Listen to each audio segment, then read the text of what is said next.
So I love to share these stories of the people within the hospital setting that made such a huge difference and an impact on me when I was literally at my lowest. I also want to share some other things too that I think would make a huge difference with more awareness. And the only way that I think all of you can probably understand this in a way that's more meaningful is to hear it from somebody like me who has been through it or been on the receiving end. I remember the day before my children were coming into the hospital to see me for the first time in almost 3 months. A lovely nurse came in and said, "Nancy, I'm going to wash your hair tonight. Your kids are coming in, and I want to make sure that you're clean and your hair looks good." And I was very grateful. I was like, "That's great, okay." And as she was washing my hair, she was talking with her assistant, who was on the other side of me, about whether or not she should have a third child. And what she didn't realize is that literally tears were like streaming down my face because I hadn't seen my kids for 3 months. And I just thought, this is not a conversation that I want to hear right now, given what is going on in my world right in this moment. And again, it's about being aware, being really present with your patient, with your customer, with your client, whoever that person is that you're serving, is to be in that moment with them. And she obviously meant no harm by this, and I know that. There was no ill intent at all on her part. But it was just something that she really wasn't present for.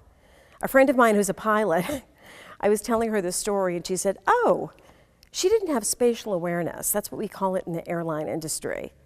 And I was, yeah, she didn't get where she was in having that conversation. That was very personal and something obviously she wanted to talk about, but that's probably a conversation that's better had at the nurse's station or not in front of the patient who is seeing her children for the first time in 3 months.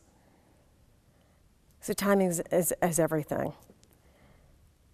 The next day when my kids came in to see me, it was extremely emotional. My youngest daughter literally did not see me for 8 months. She was so petrified by the feeding tube coming out of my nose and all of the machines around me. And she immediately fled, and my sister-in-law spent the time with her at that hospital that day.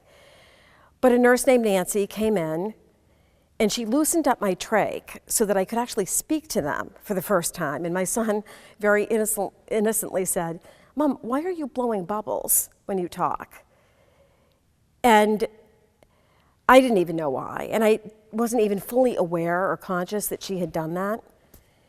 And as soon as they left, she came back in and she shut the trach. She closed the trach off, and I couldn't speak anymore. And I was so frustrated. I kept buzzing her, like, "Can I talk? Like, can you let me talk again?" And she couldn't understand what I was saying. And again, what her intent was nothing but good. She wanted me to have the ability to speak to my children in whatever bizarre way I could at that time. But what she didn't do is she didn't communicate to me what she was doing. So if I had known that she was going to loosen my trach so that I could speak to my children, and then when they left, she would be putting it back, I think I would have had a better understanding. I would have known what was going on. And I'll tell you that it was one of the scariest things ever to get taken off that. I was convinced that the machine was broken. I was convinced, and I kept telling a night nurse, I would especially have panic attacks after my family had left. And as the day went on, I would just start to get more and more worked up. And Michelle was an amazing nurse, and I would tell her, or ask her, "Am I going to die of suffocation?" Because I literally felt like I couldn't breathe. I couldn't get enough air. And she was so fabulous. I remember one time I literally went into such a full-blown panic attack that there must have been 15 people in the room. And she was trying to calm me down and said, you know, you've got to think about being at the ocean, think about being somewhere you want to be, and you need to just calm down because you're working yourself up into this complete frenzy. And I think also knowing that there was somebody there 24/7 looking at that machine, it would have been helpful for me to know that every day I actually was getting better. My lungs were getting stronger because just like every other part of my body that had atrophied, so had my ability to breathe on my own. So had my lungs. And I wasn't in that realm of consciousness where I could understand that. So having that communication, I think, would have been very helpful. I had, and most people do in ICU psychosis. So I might not have believed that person. I might have thought, they're lying, this isn't the truth. But I think over-communicating and doing that in a compassionate way can never hurt. And what you might assume as a medical professional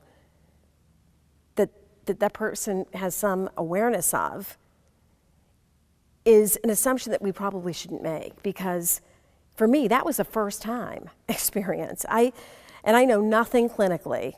You all have that way over on me. But I didn't know what was happening. And I think had somebody explained it to me, I might have been less apt to have these panic attacks.